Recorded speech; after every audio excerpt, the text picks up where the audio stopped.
Para entender la actualidad, estás en Ahora es Cuando. Este es el análisis político con Rodrigo Bravo. 8 de la mañana con 34 minutos. ¿Cómo estás, Rodrigo? Muy bien, Connie, ¿y tú? Bien, muy bien. Qué bueno. Oiga, a ver, tenemos un par de cositas. Había hace semana o pocas semanas que se venía hablando de un movimiento ahí de acercamiento entre el exalcalde de la Florida, Rodolfo Carter, y republicanos. Incluso estaba como instalada la idea de que se iban para republicanos. Bueno, está pasando que los Carter se están moviendo efectivamente hacia republicanos. Ayer el diputado Álvaro Carter se fue a republicanos ya de manera definitiva. ¿Y qué pasa con Rodolfo? Claro, está bien intenso. Ya se habla en el mundo político de los Carter, así como una dinastía que está empezando a tener fuerza. Fuerza porque ellos son un diputado y un alcalde, primero el alcalde, luego el diputado Rodolfo y Álvaro, que se transformaron en caudillos locales de la Florida. Sí, el alcalde con todos sus periodos de reelección, con una alta votación, devolviéndole y continuidad después de Pablo Salaquet la comuna a la derecha. Un Rodolfo Carter que uno podría catalogarlo de díscolo en su minuto, o al menos lejano o con distancias en varios aspectos con Chile Vamos, y en particular con la UDI, que es el partido en el cual militó.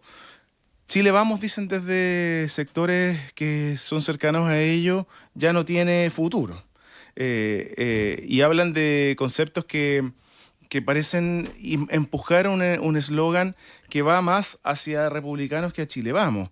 Hablan de momentos cruciales para la política chilena, donde hay que tener valentía para aprobar y rechazar ciertos proyectos, de pensar en un programa político que no titubee con la delincuencia, que el futuro del país hoy día está en juego. Es un poco el relato que José Antonio Caz ha tenido también en los últimos días, y Arturo Esquella, presidente de esa colectividad. Me refiero más al entorno de Álvaro Carter, porque como tú decías, Rodolfo ha sido un poquito más silencioso. Sí. Pero se ha especulado, y desde republicanos la opción está absolutamente abierta, y más bien quieren que así sea, que Rodolfo Carter mantenga su calidad de independiente, pero que postule al Parlamento como cupo del Partido Republicano. El Partido Republicano hoy día busca consolidarse y quedarse con el primer senador. Tuvo a Rojo Edwards en su minuto recién electo, y la senadora Carmen Gloria Aravena pasó a ser parte de ellos. Pero no tienen uno de sus bases porque Rojo Edwards terminó saliéndose de ahí. Tiene incluso opciones policiales que justo estaba leyendo un mensaje que me cayó. Opciones políticas distintas. Rodolfo Carter ha sonado, fíjate, Connie, con fuerza como candidato al Parlamento por el Senado de la región de Valparaíso. Pero ahí hay un gran problema para republicanos. Arturo Esquella lo anunció abiertamente, que a él le interesa postular. Pero tanto a Carter como a republicanos pareciera no importarle moverse de región. Y se está evaluando una que ha sido amable para la derecha, que es la región de la Araucanía, donde hoy día Felipe Kast es senador, pero históricamente lo fue Alberto Espina por mucho tiempo. Es una región que uno podría decir es PPD-RN. Es quienes ahí han tenido mayor representación, no solo el Senado, sino que también en la Cámara de Diputados. Kast, el apellido Kast, pesa ahí porque Felipe Kast logró una amplia mayoría y arrastró a la senadora Carmen Gloria Aravena en su minuto. Y por el otro lado está Jaime Quintana, quien mantuvo el legado de Eugenio Tuma, podríamos decir, del PPD, y Francisco Buenchumilla, un histórico de la región. ¿Tiene opciones Chile Vamos de competir ahí y lograr un triunfo? Varios dicen que sí, los datos electorales así lo reflejan. No ha sido una región que en particular le ha traído buenos resultados en el Senado a la UDI, pero el relato de la seguridad pareciera ser que permea de sobremanera, y hoy día no tengo dudas, Connie, que va a ser el eslogan de campaña, o más bien las propuestas de campaña que podrían decidir la elección parlamentaria. ¿Por qué Rodolfo Carter habría descartado su opción presidencial? Básicamente porque hoy día pareciera no tener el espacio ni el respaldo ciudadano si uno se queda con las encuestas. No aparece espontáneamente, salvo una, hace ya algún tiempo, si no me equivoco, 6 meses, donde marcaba un 1%, como otros parlamentarios. Y porque además la idea de la primaria, a la que él llamó en su momento, nunca aprendió. Nunca aprendió. O sea, yo creo que la señal de acercarse a republicanos de Carter es una renuncia explícita a sus intenciones presidenciales, porque el partido tiene claramente puesto a su personaje presidencial sobre la mesa hace mucho rato. Claro. ¿Qué dicen sobre Evelyn Matei? En el entorno del parlamentario, que hoy día representa una alternativa presidencial más bien añeja, con ideas que fueron válidas y lograron que avanzara a la derecha, como lo hizo Sebastián Piñera, o con ideas más bien que hoy día están relegadas a realidades y formas de enfrentar el día a día de una manera más bien antigua. No tiene nada que ver, dicen también, el arribo de Álvaro con lo de Rodolfo, pero uno no puede ser iluso y no darse cuenta que esto al menos es una señal política para demostrarle a Chile Vamos que hay una alternativa de otro camino. Y seguramente la competencia con Rodolfo Carter no le es tan simple a Chile Vamos. No. En su minuto, cuando sonó fuerte la región de Valparaíso, que no está descartado, por supuesto, todavía, desde la UDI veían con preocupación cómo María José Hoffman, que es la más probable candidata al Senado por ese partido, tenga dificultades para lograr el triunfo, pensando también que es una región con bastante potencial de renovación nacional. ¿Cuántos parlamentarios de Chile Vamos se han pasado republicanos ya? Como 4 o 5, ¿no? Como 4 o 5, sí. No tengo el dato no exacto, es poco, pero no es menor. No es poco. Ha perdido republicanos algunos también. Sí, que se fueron a los socialcristianos y a los libertarios. Exacto. Pero Chile Vamos ha tenido una fuga importante en el último tiempo y eso pasa a la cuenta. O sea, en el diseño de la cosa parlamentaria ahora para Chile Vamos, recuperarse de esas pérdidas va a ser un tema. Es verdad. Hay un rediseño ahí de las bancadas de la hoy día oposición que no parece una cuestión muy simple. Es verdad. Me llegó con una noticia de último minuto. Por eso me había confundido hace un ratito. Hoy día es el día de la promulgación de la reforma de pensiones. Y finalmente, Chile Vamos decidió hacer algo en paralelo. Ya, ¿qué es lo que tú anticipabas el otro día? Exacto. Yo en la mañana también me referí largamente a eso. Yo sigo considerando que nos estamos farreando una gran oportunidad de hacer un acto por encima, como se supone que fue por encima justamente el grado de acuerdo, de consenso y que hubo en torno a la aprobación de la reforma de pensiones. Pero bueno. Es verdad. Ya está. 2 de la tarde, Luciano Cruzcoque y Juan Antonio Coloma, parte relevante de la negociación en el Senado, cuando ya finalmente se llegó a un acuerdo y se terminó aprobando esto, van a hacer una actividad también en Peñalolén. En Patán. Tú lo decías el otro día, este era un error político y yo lo conversé con varias figuras que también lo consideran así. Es un error total. Es pequeño, de verdad yo lo encuentro...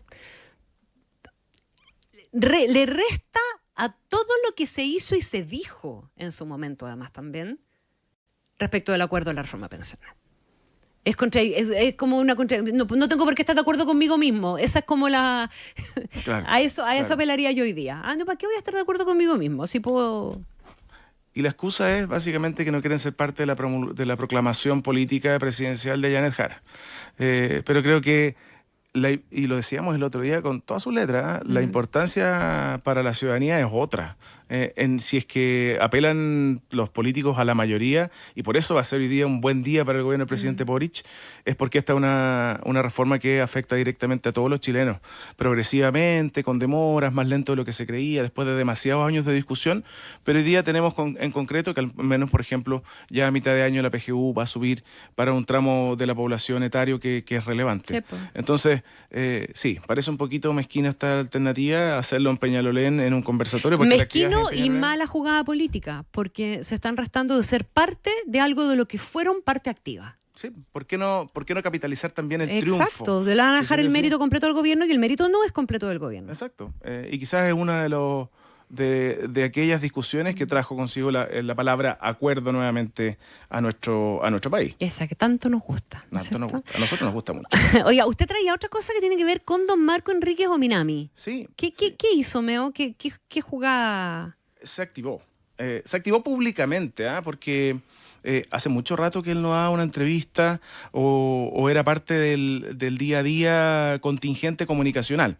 Hace rato que venimos hablando que el Partido Radical lo tiene como una alternativa para proclamarlo. De hecho, yo reporté hace algunos días con ellos y su consejo va a ser el 12 de abril y las dos cartas más potentes es o era Marco Enrique Jominami y también José Antonio Gómez, resolverían por ahí. Un José Antonio Gómez histórico radical, pero que renunció al partido. O sea, ambas figuras independientes, lo que tampoco habla muy bien de la generación de líderes al interior de los radicales. Uno dirá un partido súper chico, pero siempre han metido ruido.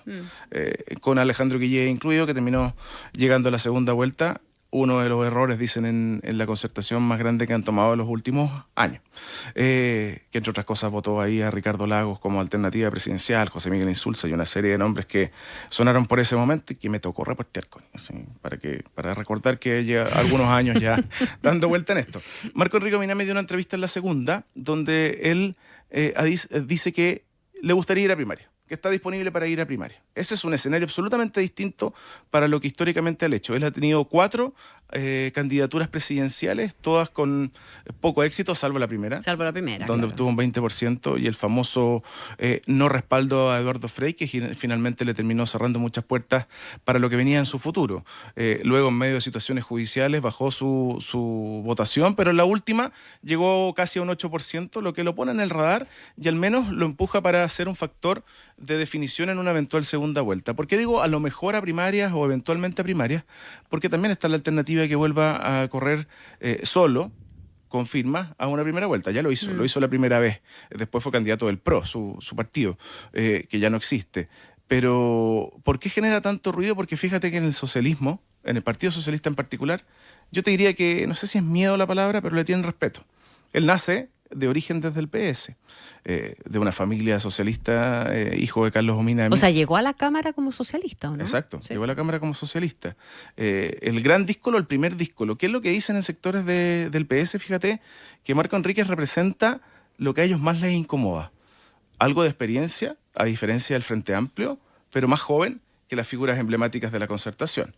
Si lo ponemos en edad, la generación sub-40, la 50, que es la que él es parte, y la post-60, que está más cerca de Carolina Toá de aquella. O sea, él se pone en un escenario etario que no tiene que ver particular con la edad, pero sí con la experiencia política. Y la experiencia es haber sido candidato muchas veces. De saber hacerla, digamos, de saber hacerla.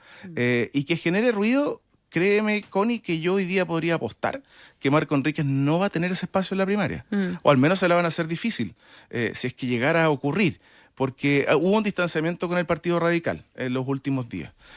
No está sobre la mesa en un 100% que sea finalmente una carta ahí y que vaya a primarias, porque también lo ata un poco de manos. Para el Partido Radical es muy bueno empujar una lista parlamentaria con una figura conocida a nivel nacional, que debe ser uno de los políticos con mayor conocimiento, no así con aprobación, pero sí con conocimiento a nivel nacional. Empuja esa lista que el Partido Radical la necesita de sobremanera. Un partido que además está endeudado hasta las masas y que tiene problemas económicos bien grandes. Tanto así que en algún momento me han hablado de vender hasta la sede de París con Londres, que sería históricamente un gran problema para la política, un partido centenario. Y Marco Enríquez podría ayudar a que esto, de alguna manera, le diera vida al PR. Pero no, ¿por qué se ha distanciado esto? Le diera vida, le llegue Lucas. Además, claro, sí, sin duda. De eso estamos hablando. Sobrevivencia en todo sentido, política y económica.